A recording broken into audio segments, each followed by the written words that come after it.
On y va. La vie commence à 45 ans, une émission d'Isabelle Plançon. Écoutez l'histoire de femmes et d'hommes qui ont décidé de prendre leur vie en main après 45 ans.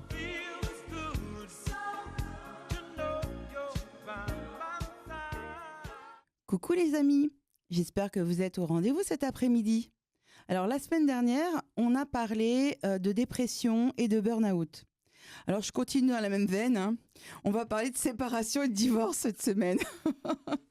Vous allez dire, elle est complètement dingo celle-là, alors qu'elle nous dit que la vie commence à 45 ans.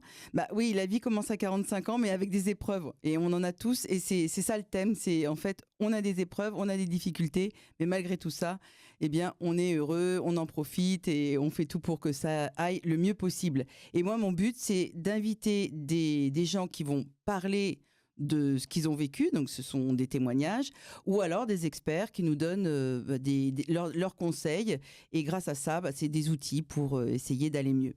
Donc en effet, là on va parler de ce cataclysme qu'est le divorce ou la séparation, parce que c'est un véritable traumatisme et il faut du temps pour s'en remettre. Et je ne sais pas si vous l'avez déjà vécu, à mon avis, oui, puisque à peu près la moitié des gens divorcent, des gens qui se marient divorcent. Hein. Mais si vous l'avez déjà vécu, vous avez vu combien ça peut faire mal. Des fois, on a notre petit cœur fracassé, on est couché là sur la plage et on n'arrive plus à avancer. Alors, on va essayer de voir comment on peut faire pour justement reprendre un petit bateau, repartir éventuellement dans la tempête pour essayer d'aborder une nouvelle île. Hein. Et pour parler de tout ça avec beaucoup de positivisme, eh bien, j'ai invité une nouvelle personne qui s'appelle Audrey Meyer et qui est donc experte. Alors, bonjour Audrey. Bonjour Isabelle, merci de m'avoir invitée et je suis ravie de parler de ce sujet avec toi. Alors Audrey, est-ce que tu peux te présenter là comme une grande ? Oui, bien sûr. Donc Audrey Meyer, je suis coach certifié en neurosciences appliquées. J'ai bientôt 58 ans, je suis maman de 3 enfants et une grand-mère chanceuse de 4 petits garçons. Ça ne se voit pas du tout, hein, en tous les cas. Merci beaucoup. Alors, tu nous parles que tu es coach en neurosciences. Et c'est quoi la neuroscience ? Alors neurosciences, on va faire les choses très simplement. Notre cerveau, donc la neuroplasticité de notre cerveau peut être modifiée jusqu'à la fin de notre vie. C'est-à-dire agrandir les neurones, quoi. Voilà, modifier les choses. Et c'est juste, en fin de compte, aider notre cerveau à voir les choses autrement, à prendre des nouveaux chemins de vie et de nouvelles habitudes. Très bien. Alors justement, dans le domaine de la séparation qui peut arriver malheureusement dans notre chemin de vie, comment on peut... Déjà, on va parler du moment où on se sent mal. Quelles sont les émotions qui nous traversent au moment où on se sépare en général ? Oui, c'est très important d'en parler parce que pour chaque personne, il faut que chaque personne comprenne que ce qu'elle va ressentir est normal. Et c'est pour ça que j'avais envie d'en reparler, pour que chacun et chacune puisse s'identifier, se dire « Ah, d'accord, donc ce que je vis actuellement, c'est ce que vit la plupart des gens. Je le vis, je le traverse. » Et puis ensuite, voilà, je passe à autre chose. Exactement. Mais en tous les cas, de ne pas se sentir seul avec cette émotion. Par exemple, il y a des gens qui sont très en colère. C'est ça. Ils ont une haine, ils sont tout le temps en colère. Il y en a plein qui sont en colère comme eux. Hein. Ils sont en colère contre eux-mêmes et contre leur ex-conjoint. Donc, pour X raisons, mais je dirais que le plus soucieux, c'est d'être en colère contre soi-même. Donc, ça fait partie des émotions et des sentiments qui traversent les personnes à ce moment-là. Il y a aussi ce sentiment de deuil, parce qu'en fin de compte, quand on se marie, on projette une vie ensemble. Oui. Et on est obligé de commencer à se dire que toute cette projection qu'on avait faite, c'est un deuil. Et ça aussi, ce sont des émotions compliquées que les personnes vont traverser. Il y a aussi la culpabilité, de se dire peut-être que je n'ai pas fait bien comme ça, ou fait comme ça, etc. Donc, la culpabilité vis-à-vis de soi-même. Et puis, la peur de la solitude. Qu'est-ce que je vais devenir ? La peur aussi du changement, comment je vais gérer seule ma nouvelle vie. Donc, il y a beaucoup de peur aussi. La solitude, est-ce que je vais retrouver quelqu'un ou est-ce que je vais réussir même financièrement ? Parce qu'il faut parler du côté financier quand c'est un divorce, aussi bien pour les hommes que pour les femmes, eh bien, c'est compliqué. C'est pas la même chose quand on paye toutes les factures tout seul que plutôt les payer à deux. Hein. Bah, c'est un grand changement, bien sûr. Hein. C'est un baisse de niveau de vie pour la majorité des gens. Donc, ça Oui. fait partie d'un stress qui n'est pas des moindres. Donc, toutes ces émotions, effectivement, sont des émotions plutôt négatives. Alors, après ça, comment justement déjà gérer tout ça? Et je voudrais juste en rajouter une, Oui. Isabelle, qui est importante, c'est la baisse de confiance en soi, parce qu'on va en Ah reparler oui, c'est après. vrai. Et elle est importante dans le sens où, quand on n'a plus trop confiance en soi, justement, on est mal armé pour continuer et pour rebondir. Donc, je trouve ça important de le citer dans toutes ces émotions ou dans tous ces sentiments négatifs ou en tout cas déstabilisants que les gens sont en train de vivre après la séparation ou le divorce. D'accord, donc on a fait l'état des lieux qui est Voilà. plutôt négatif. Hein. Et là maintenant, continuez à nous écouter parce qu'on va parler du positif. Alors qu'est-ce qu'on fait avec tout ça? Exactement. Alors déjà, on accueille ses émotions.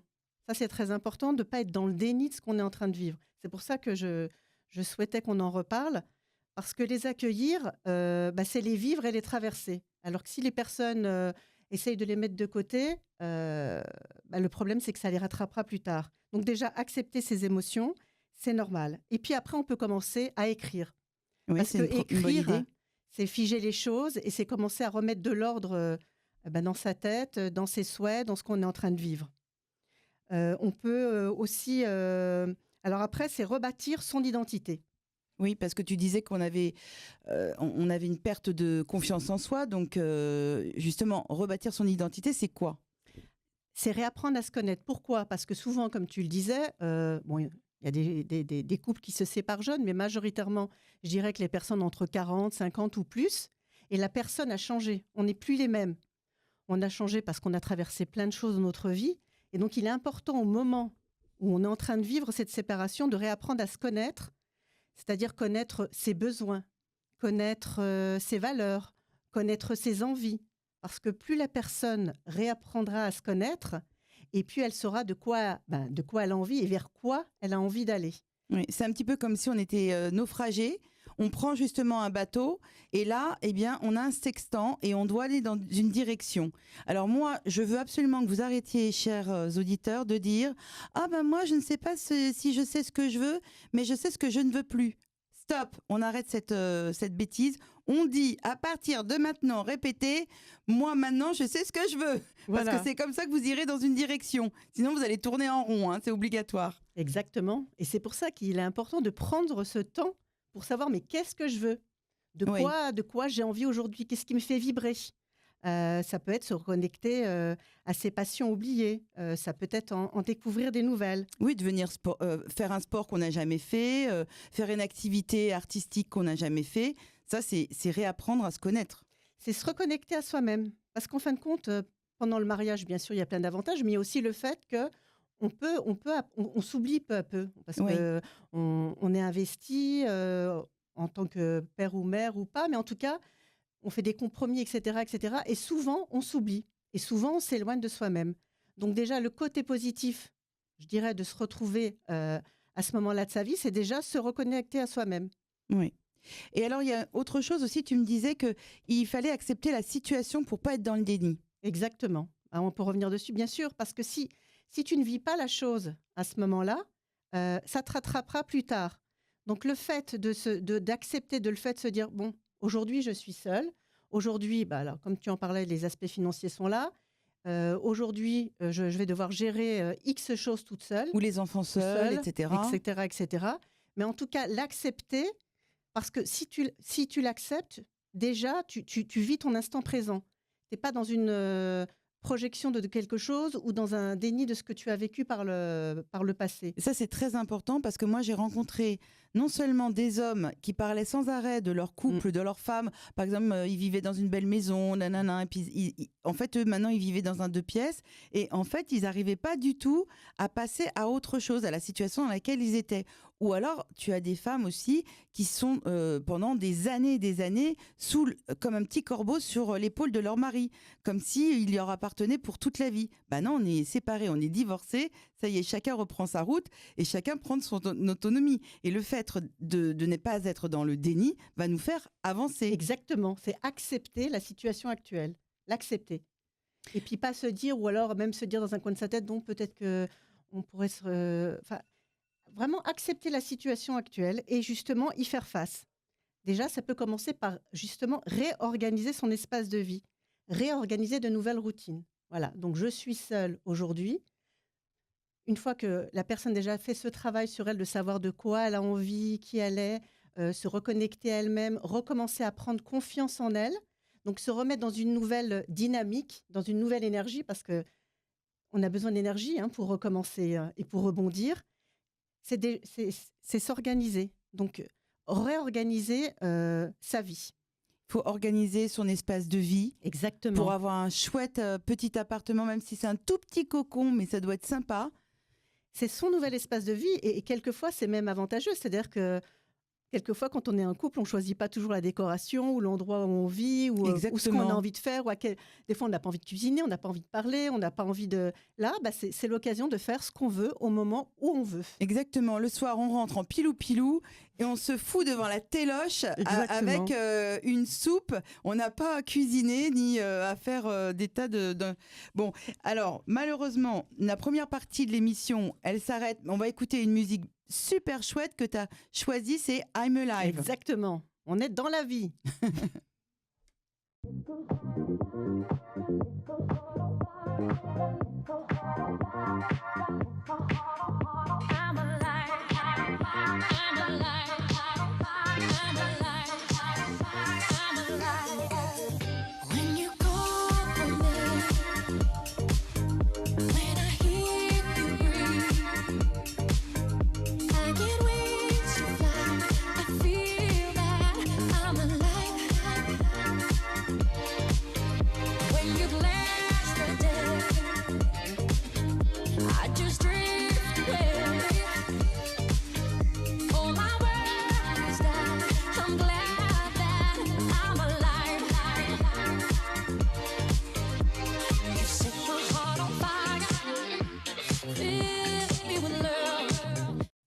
Alors aujourd'hui, on est avec Audrey Meyer et elle est coach en neurosciences.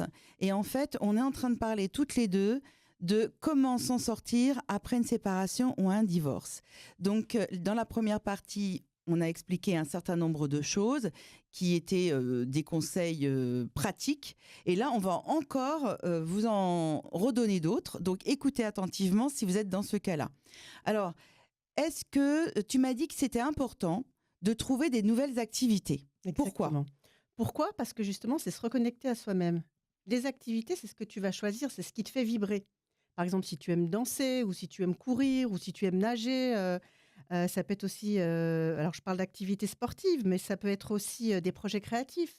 Je ne sais pas, moi... chanter dessiner, dans une chorale. Chanter, exactement. Faire de la cuisine. Il y a tellement, aujourd'hui, de possibilités d'activités que le plus important, en tout cas, c'est que chaque personne trouve une activité qui lui fasse du bien. Exactement. Moi, ce que j'aimais beaucoup, c'était justement aller chanter avec des gens qui aimaient bien chanter. Il y avait des soirées karaoké et j'adorais faire ça, tout simplement. Et ça ne me coûtait pas très cher et puis c'était très chouette. Mais ça te faisait du bien. Tu rentrais chez toi, tu étais rempli d'énergie. Ah oui, clairement. Voilà, mais c'est ça le but. C'est vraiment trouver une activité qui fait du bien. Et en plus, ça va avoir un double effet qui se coule, puisque là, on va parler du fait d'agrandir ou rafraîchir son cercle amical et pourquoi c'est indispensable.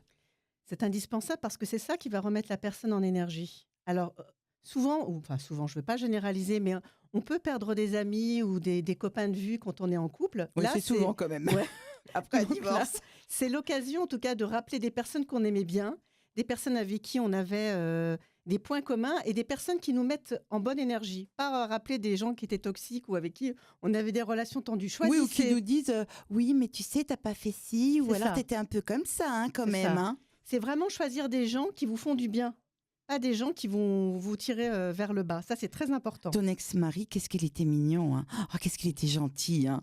Voilà, par exemple. Sous-entendu, toi, qu'est-ce que t'étais chippie. Par exemple. Donc, c'est déjà choisir, bien s'entourer des personnes qu'on connaissait déjà. Et puis agrandir. Donc agrandir aujourd'hui... Alors comment on le fait pour agrandir son cercle amical ? Je trouve qu'aujourd'hui, avec les réseaux sociaux, c'est assez facile. Vous allez sur Internet, vous cherchez, si vous aimez marcher, Il y a des groupes de randonnée qui sont organisés. Exactement.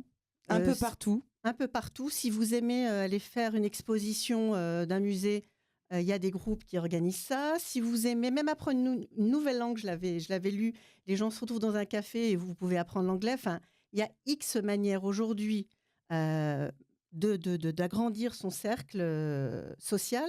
Et puis l'intérêt, c'est justement de choisir des activités qui vous plaisent. Comme ça, vous rencontrez des gens qui partagent les mêmes passions ou les mêmes envies que vous.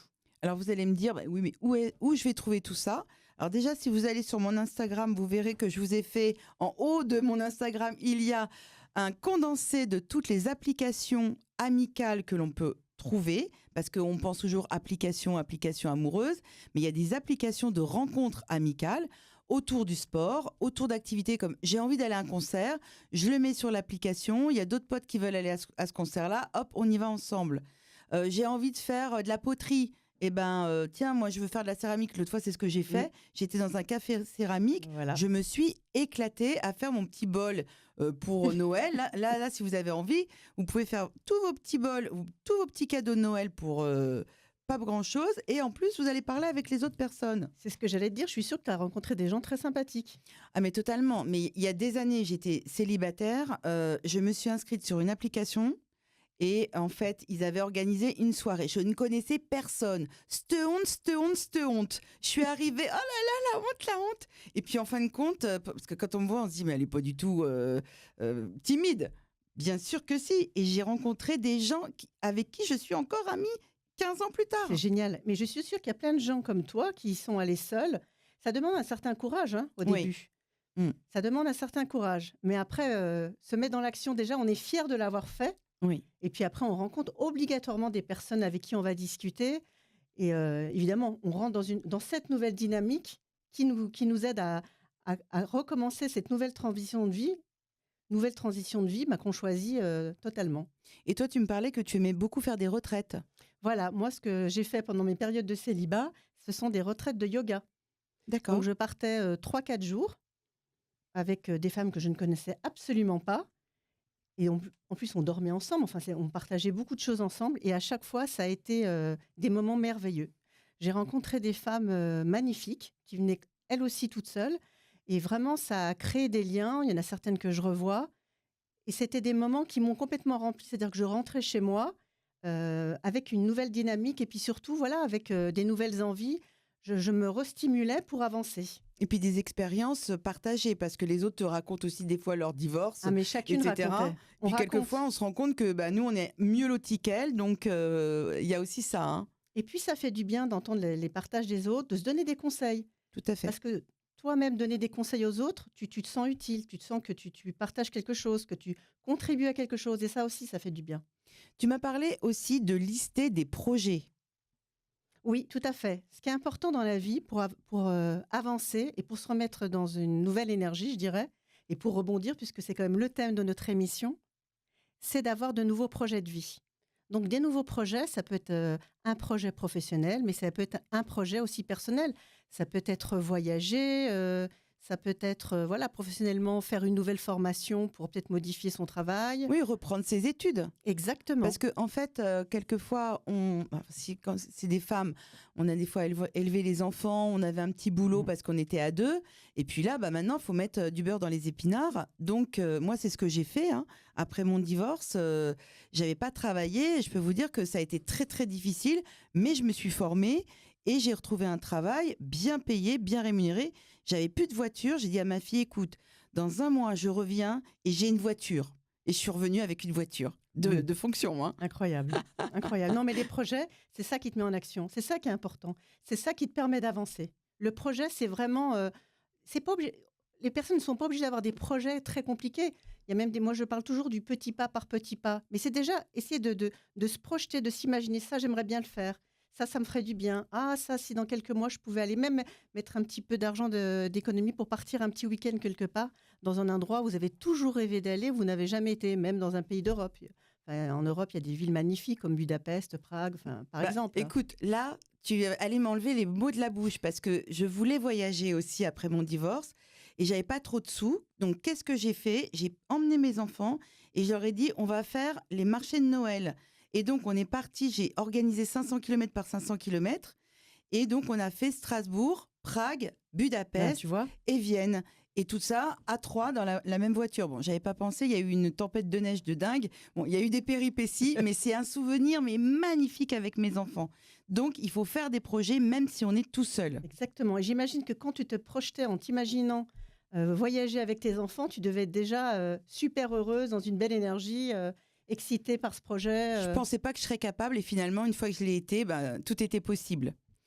Avant que, tu sais, dans 2 minutes, on a fini notre émission. Donc, j'aimerais bien qu'on parle quand même de la rencontre amoureuse. Parce que après une séparation, il y a ce temps de deuil, comme tu l'as dit, de reconstruction. Mais après, on a peut-être envie de rencontrer quelqu'un. Est-ce que tu penses qu'on peut rencontrer quelqu'un sur les applis ?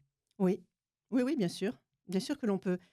Ce que je disais, et je reviens au début, c'est déjà être prêt. C'est-à-dire Oui. que c'est pas le faire à un moment où on n'est pas vraiment prêt. Si la personne est prête, donc à recommencer sa vie, à se réinvestir dans une nouvelle relation, il n'y a aucune mauvaise façon de rencontrer la personne.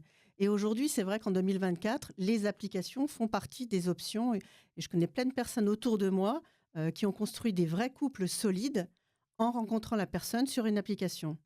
Qu'est-ce qu'il ne faut pas faire quand on est sur une application, d'après toi ? Qu'est-ce qu'il ne faut pas faire ? Ça, c'est une bonne question. Je t'ai scotché. Alors moi, je vais te dire, ce qui me venait à l'esprit, c'est que il faut pas rester des heures, enfin des jours et des jours à écrire à l'autre. Il faut pas rester dans le côté virtuel. Parce que sinon, le moment où on va se rencontrer, on va être déçu automatiquement parce qu'on s'est fait une idée de l'autre. Hein. Ah non, c'est certain que, bon, il sait bien. De toute façon, ça commence toujours par des écrits.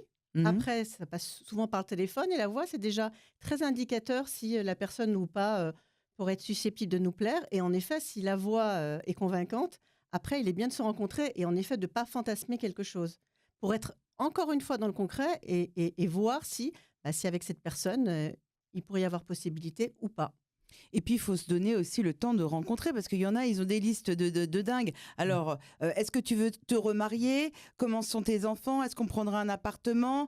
Est-ce qu'on partira où l'année prochaine ? Enfin, n'importe quoi. Il faut laisser du temps au temps à la rencontre se faire aussi. Oui, parce que même si c'est par une appli, c'est sûr que c'est pas la même magie que rencontrer quelqu'un naturellement. Mais il faut quand même laisser une certaine alchimie se faire.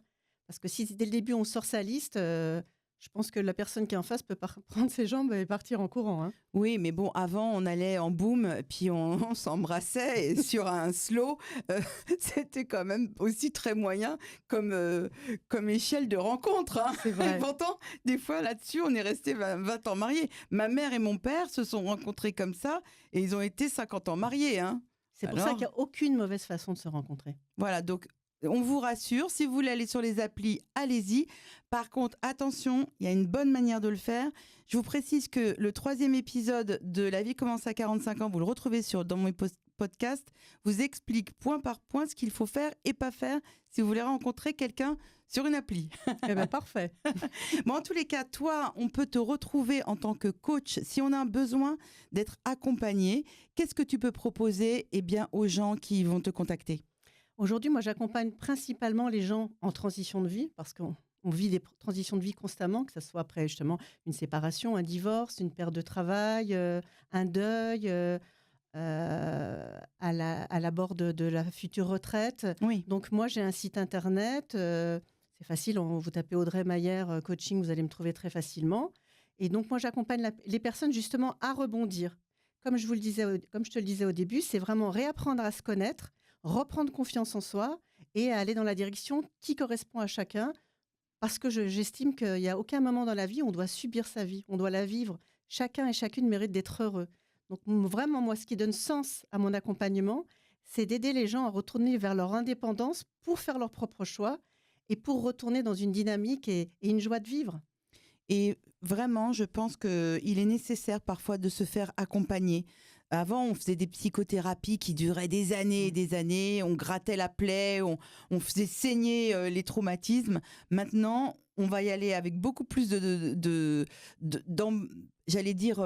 bienveillance. Et souvent, ça marche. Ouais, heureusement d'ailleurs. Oui, parce que le coaching, c'est complètement différent. On ne repart pas sur les traumatismes du passé.